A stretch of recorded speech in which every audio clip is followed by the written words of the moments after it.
What a game, guys. Madrid finally played like champions. Man, so like this game was quite interesting from the first half to the second half. I think Ancelotti made some changes and some of them worked. It was nice to see that innovation and creativity from Ancelotti and then the players and the team itself as a whole.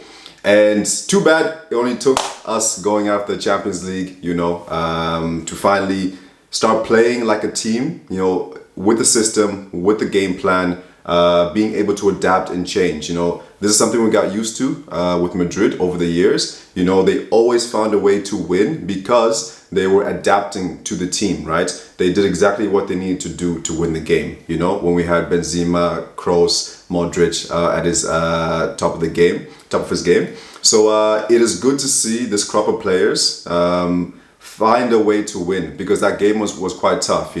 I thought in the first half, the system was quite interesting, because there was four at the back with Valverde and Camavinga in the full-back positions. When I first looked at it, I was like, okay, I'm not too sure how I feel about this. But actually, as the game progressed, it was actually quite an offensive lineup that Ancelotti had, right? So Valverde and Camavinga operating, going up and down the pitch. First half was mainly Valverde, and then Camavinga going up sometimes. And then you had like a diamond in midfield. So this was Tchouaméni, Modric, Ceballos, and Bellingham. So operating in this little diamond, being very flexible. Bellingham's position was a little bit, I think, wasn't working. But at least it was something a little bit different, right? In terms of like the whole system from Ancelotti. So Bellingham was playing as kind of like a center forward, and then also sometimes operating from the left midfield in the first half. And yeah, we've seen this a lot with Bellingham this season. And yeah, I don't think it's working because I think it's making Bellingham look like a poor player, when he's not, right? So in midfield, he's not in there enough, to influence the game. And then when he's up front, he's not getting into like the forward enough or getting into the right positions enough because he also has to worry about, I need to also defend on the left midfield as well. So I think for me, I just want to see Bellingham in midfield along Camavinga and Valverde. That should be our midfield now until like a long time, because they have the quality in that position.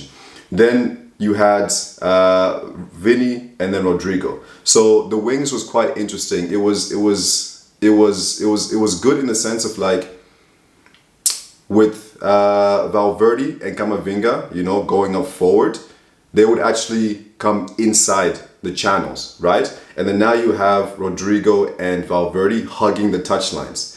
And for me, Vini is the best when he's out on the wing, right? And able to actually run into the box.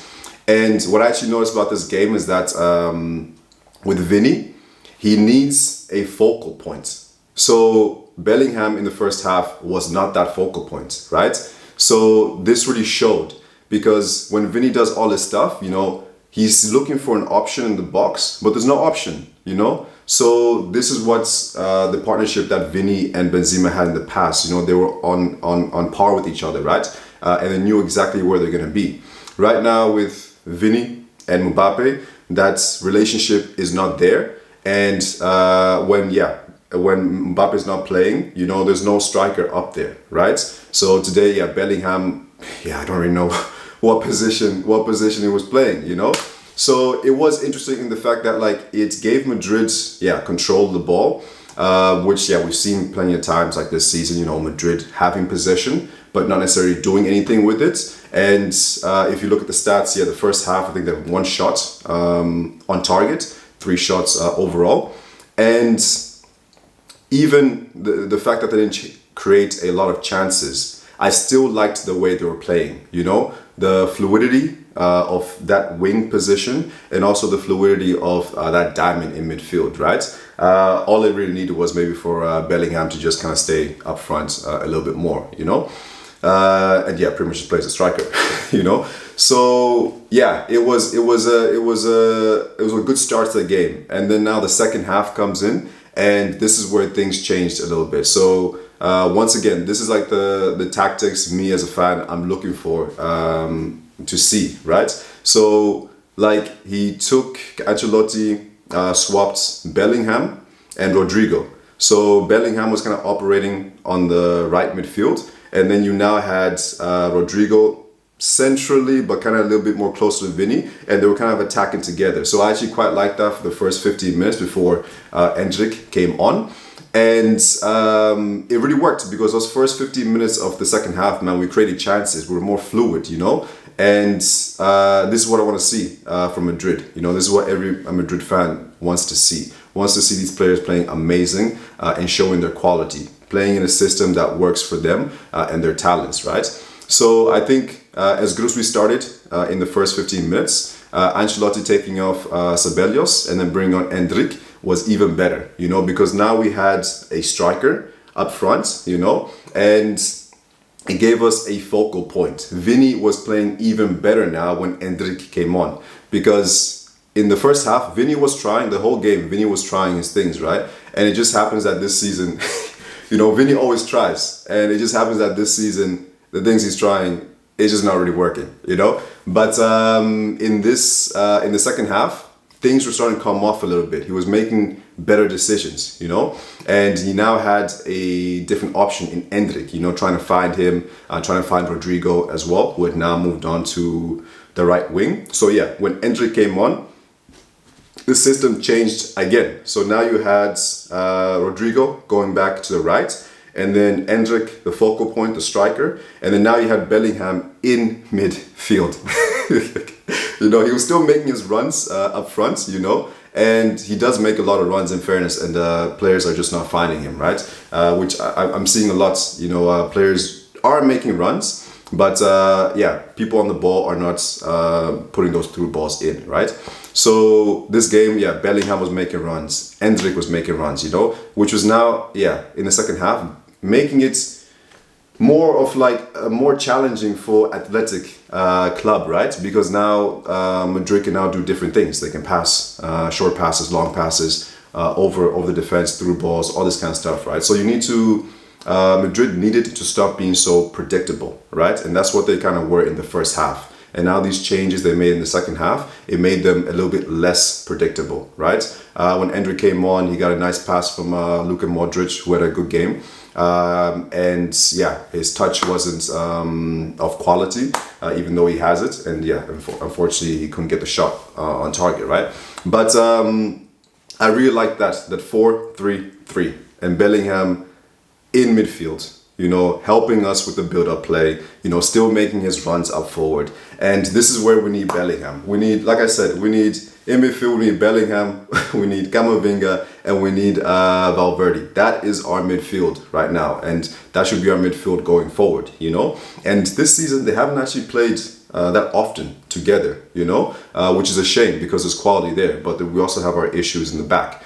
So I think, yeah, when after 60 minutes we're playing even better, creating more chances, becoming more dynamic, you know. And now with the system, so Camavinga in the second half was playing a whole lot more better, or let's say he was actually getting involved in the attack much more than he was in the first half, you know. And then you had Valverde also operating as well on that right side. So I think in the first half, those two fullbacks were cutting in the inside channels, which is quite interesting, and I liked it because you still have now basically our midfielders in midfield, you know. And then now Rodrigo and Vini operated on the wings. And then now in the second half, when we switched to 4-3-3, which I think is Madrid's formation, it's been like that for years, for a decade, yeah, if not 2 decades. So Madrid are a 4-3-3 team. You know, that's just how we play. So and that's how we play good. So I think this is the formation that works well for our players. And Vini stepped up, man. Vini stepped up today. He was trying. Second half, creating a lot more chances, and then he scored that goal. Unfortunately, yeah, it was offside. It was a tight offside, but it was offside. right? But it just reassured my opinion on this front three is that this season, when Vini has played well, Mbappe has not been on the pitch. Mbappe has not been on the pitch, right? In the first half of the season, when Mbappe played well, Vini was not on the pitch, you know? And second half, it's a little bit different. Yeah, Mbappe has been scoring his goal, right? Getting a lot more involved in the play. So it's this thing of like, at the moment, it is not working. All right, Vini and Mbappe. So that relationship needs to build and needs to be coached through, right? But overall, man, like as we're getting closer to the 90 minutes, players were stepping up. Ancelotti brought on Güler, and Brahim took off Modric and gonna come to me. Modric was Asensio. Yeah, anyway. But anyway, so Güler and no, anyway, yeah. So Güler came on and Brahim came on, giving us a little bit more, more attackers on play. Brahim was doing his thing and helping out. Güler didn't really get that much on the ball, but yeah, it was a few minutes left, right? But this is what I want to see from these players. Vini stepping up, you know, Bellingham stepping up. Bellingham had a really good game in the second half in the terms of like he was getting in the box. You know, he was showing his quality. He was getting involved. You know, he was in the attacking third because we had the ball most of the time, right? And then Valverde, Mr. Valverde steps up, man. So this is another thing as well. So like that goal was just absolutely amazing, and Valverde makes it look so easy. But man, that technique, man, is absolutely unbelievable. And in the space of like 5 minutes, like what actually happened was that he had like 3 shots. And the first 2 were off target, and the third one, I was like, are you gonna shoot from there, bro? And then what a goal, man, what a goal. So this also now reaffirmed another opinion I had, is that I don't want to see Valverde as an anchor, as a quarterback. You know, everybody else goes forward and he sits and he's covering the players that go forward, right? So I want to see Valverde in midfield, right? In midfield, doing his box-to-box work, tackling, getting forward, having shots on goal, and that's where he's best. If not, yeah, I know, for example, he has to cover us. He's been covering us this season because of our defense. So what we need to do next season, we need to shore up that defense, you know, get quality players in those positions, get everybody performing at a high level. And then Valverde doesn't have to do so much work, you know, covering that defense, right?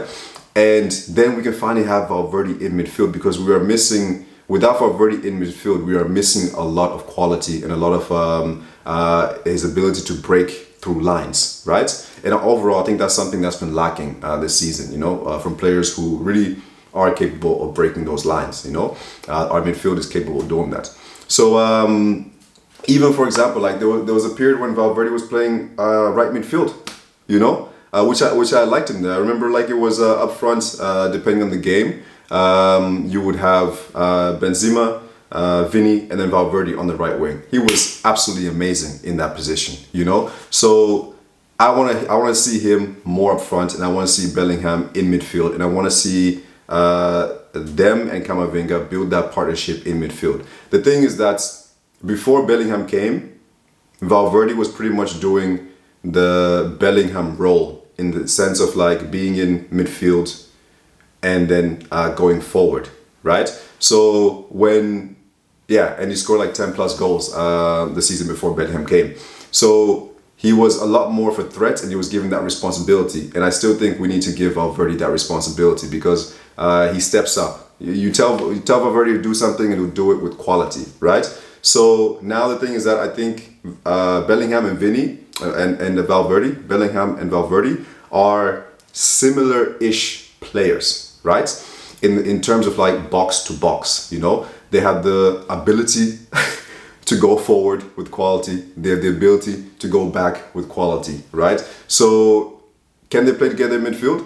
I think so. I don't see why not, you know. Have those two, and then you have Camavinga covering them. Valverde, when he gets forward, he's still fast enough to get back and help the defense and everything. So I think that's what we need for next season, right? But overall, man, I think Madrid played amazing. They played like a team. A team. Funny enough, Mbappe is not in the team, and then they finally played like a team. So it was a good game. It was a much needed win, and this means we're still in the title race. So even though things are not bad, things are quite bad at the moment, especially after going out of the Champions League. The chance is still there for the Copa del Rey, which I still think is going to be challenging. I think Barcelona are favorites. And then for the league as well, Barcelona are playing like champions. Madrid, yeah, play like champions now, but you know, they've really been like crawling to the finish line, you know. But if they play like they did today, yeah, in the first half and then also in the second half, and then improve on that, then there's no reason why they can't finish off strong in this La Liga, right? And really give Barcelona a run for their money. And then when we play Barcelona, you gotta beat them. You gotta beat them. You have to beat them if you want to win the league, right? So, yeah, even though after going out of the Champions League against Arsenal, it was doom and gloom, this win for myself really upped my spirits in how Madrid are going to finish this season. At the same time, I still think the right decision is for Ancelotti to leave after the end of the season, and then for Alonso, who is number one on the short list, to come in, and then now to build a team that's going to dominate Europe in the coming years, right? I still think that's it. Even if by chance, not by chance, because it's still Madrid. If they win the Copa del Rey final, if they win La Liga, and Ancelotti ends up with 2 trophies at the end of the season, I still think it's time for him for him and Madrid to part ways, and then to bring in some young blood, someone like Alonso, who has something to prove and who can build this team and the system. So Madrid can dominate for the coming years. So yeah, man, super happy Madrid won, and I want to see them continue playing like this. Like from the first whistle, they were on it. You know, same thing against Arsenal. First whistle, they were on it. Against Arsenal in the second leg, they just lacked the quality. You know, but here, first half, yeah, still kind of lacked a little bit of quality. Second half, boom, they meant business. So let's keep this momentum going, and I will see you guys on the next review, guys.